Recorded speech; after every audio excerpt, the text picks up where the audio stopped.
Mr. Shelby, you know all about Sammy and you've decided that he's faking. Mrs. Jaggis, the company's position isn't that Sammy is faking anything. Just that his condition can't be shown to be I just want to know what your honest opinion about Sammy is. We shouldn't even be talking like this while the case is still open to appeal.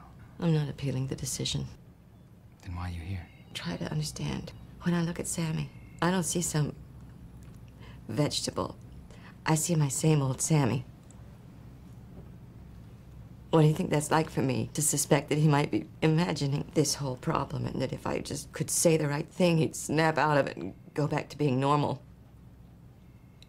If I knew that my old Sammy were truly gone, then I could say goodbye and start loving this new Sammy. As long as I have doubt, I can't say goodbye and move on. What do you want from me? I want you to forget the company you work for 30 seconds and tell me if you really believe that Sammy's faking his condition.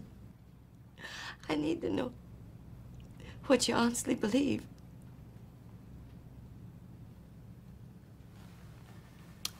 I believe that Sammy should be physically capable of making new memories.